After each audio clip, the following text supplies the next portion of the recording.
What is up, everyone, and welcome back to another episode of a Kings related podcast, wherever you may be, and this post game recap of the Bayou beatdown in New Orleans on this Monday evening as the Sacramento Kings made a little bit of history, but all for the wrong reasons.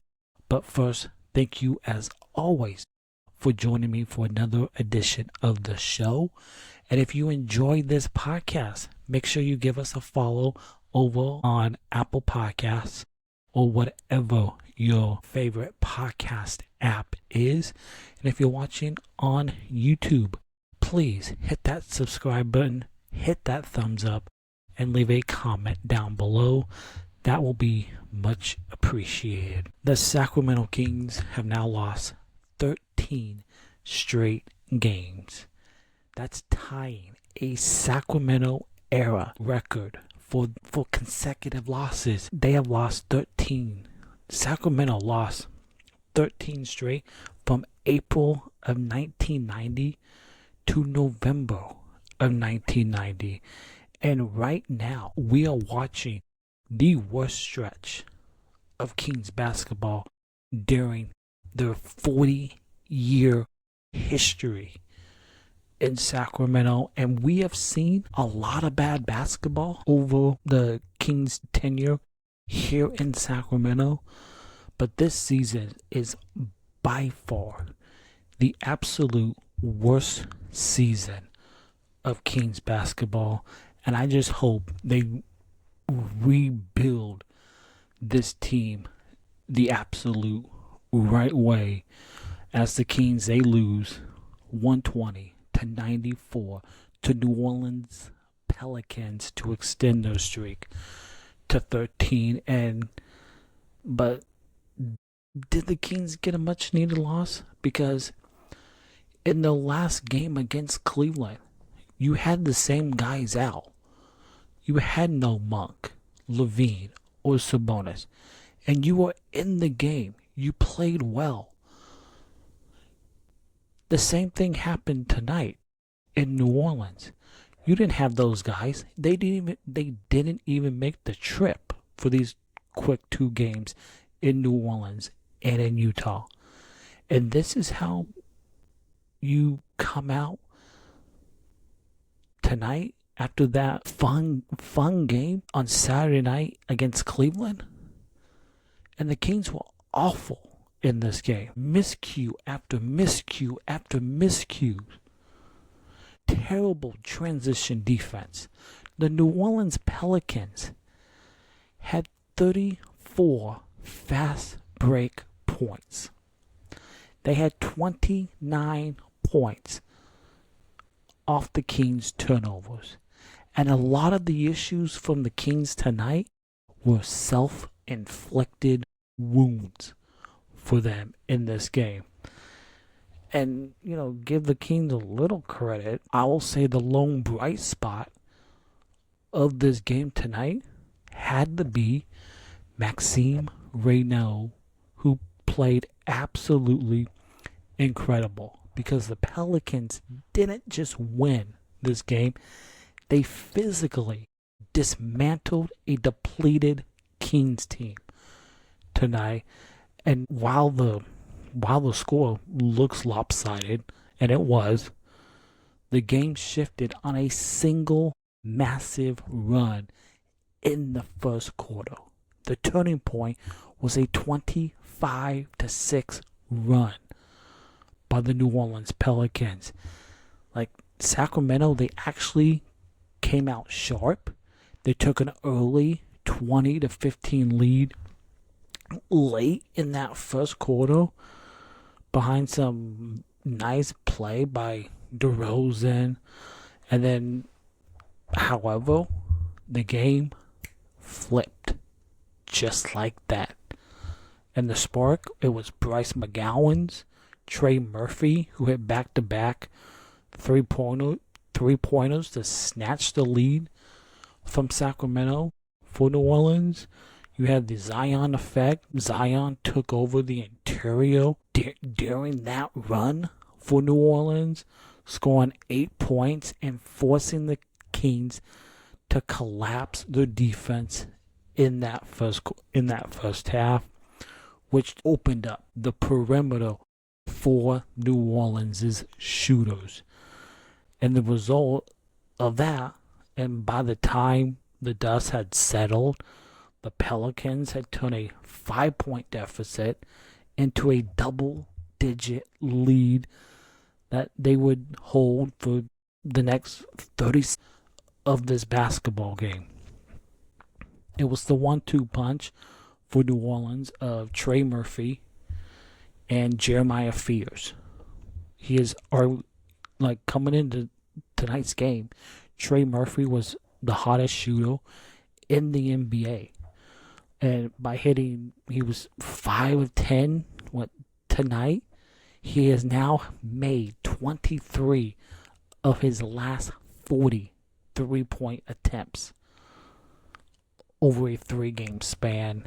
And then the rookie, Jeremiah Fears, showed his elite poise after a quiet first half for Fears in the first. He exploded for 14 of his 20 points in the second half, effectively acting as the closer to ensure that Sacramento couldn't mount any sort of comeback in this game. And given the way the Kings shot the ball tonight, they only made 4 3-pointers in this entire game. And in today's NBA, if you don't make threes, you are not going to win basketball games. It's that simple. And the Kings only made 4 of them at the entire game tonight.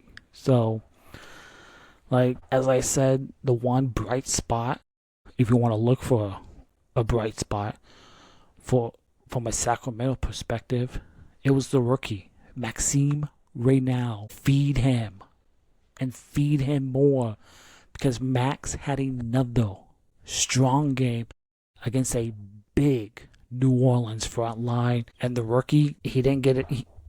We all know, he didn't get an invite to the Rising Stars game this upcoming weekend. I thought he was snubbed, and I think Max deserves to be in LA this weekend for that Rising Stars game. But tonight, he managed to post up 21 points, 20 rebounds against Derek Queen, who did get an invite to the Rising Stars Challenge. And this was Max's 8th double-double this season. And Maxime Reynaud is the first Kings rookie since Sam Lacey to post a 2020 game. And that happened way back in you had to go back to 1971. Absolutely incredible the night Maxime Reynaud had tonight. Let it rain. The Kings are now in the movement of letting the young players play, and it should come with a shift of the shot distribution, and that isn't what we saw from Russell Westbrook tonight, who shot he took 17 shots in this game, made only 7 of them from the field, 17 points on 21 minutes for Westbrook. And I would have loved to see more development minutes from your young guys, especially in a game this lopsided, where the Kings did not play well at all tonight in New Orleans. Nique Clifford, coming off a career high of a 30-point performance against Cleveland on Saturday. That wasn't the same Clifford tonight. For him, he's got to be consistent, and tonight was his 24th birthday, and he struggled tonight. And that's the life of an NBA rookie. You're gonna play well, you're gonna struggle, and tonight, Nique Clifford, just 10 points, 4 of 16 shooting, to go with 4 rebounds, 6 assists, and 3 turnovers in this game. And rookies are going to go through games like that. They're going to have through the ups and the down. That is the life of a rookie in the National Basketball Association. It is a process that they go through. And I just want to see more consistency from Clifford. And you got one more game left before the All-Star break.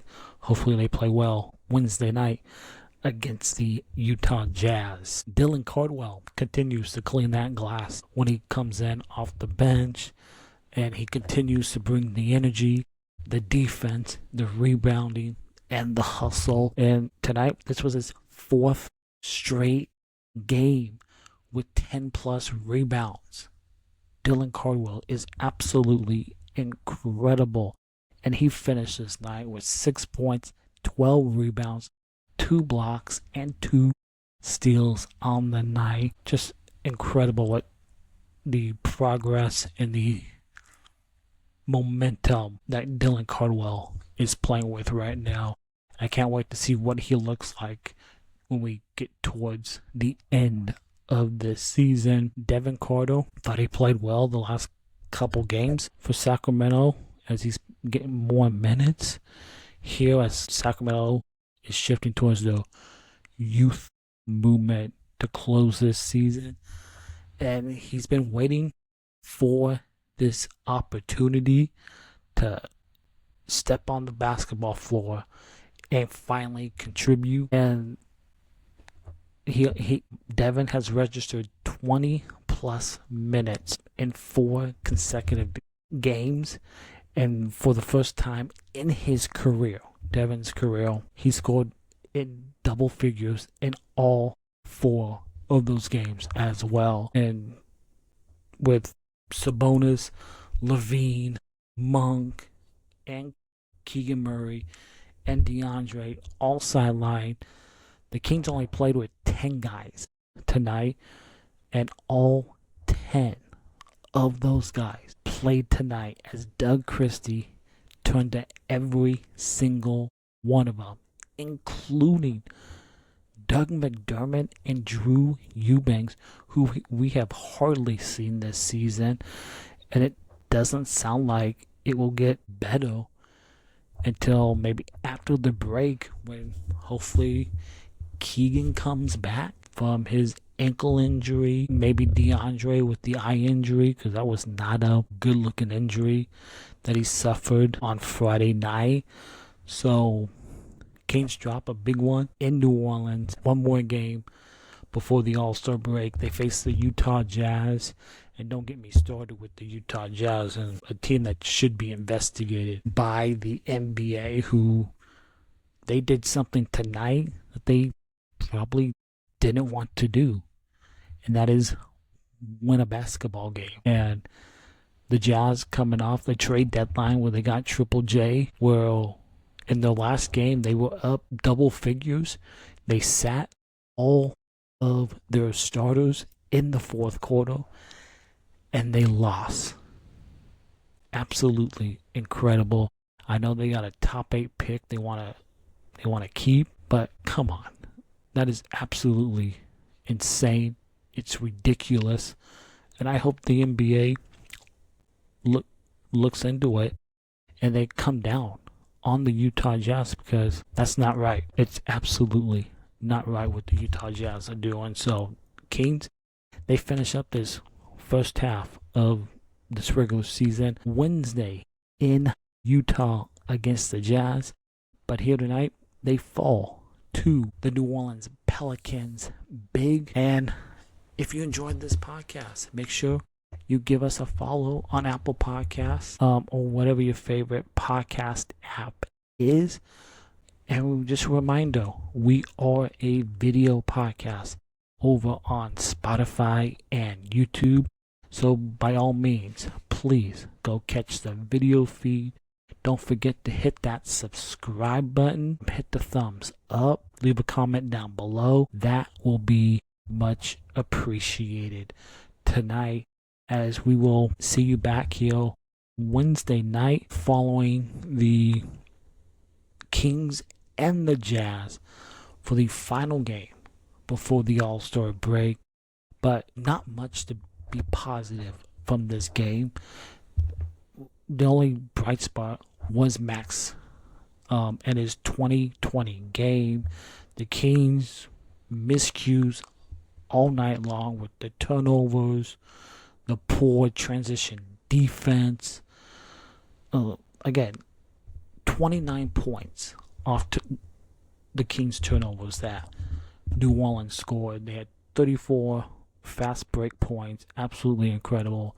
Kings did not play well at all tonight. And their 13th consecutive loss this season. They're now 12-43 on the season. Still the worst record in the NBA. So, and right now you got Kansas playing Arizona. So Darren Peterson, so who in all likelihood will be the #1 overall pick if the Kings win the draft lottery in May. So thanks for tuning in to this episode, and thanks for joining me as always on this Kings related podcast. We'll see you Wednesday night following the Kings and the Jazz, and as always, go Kings.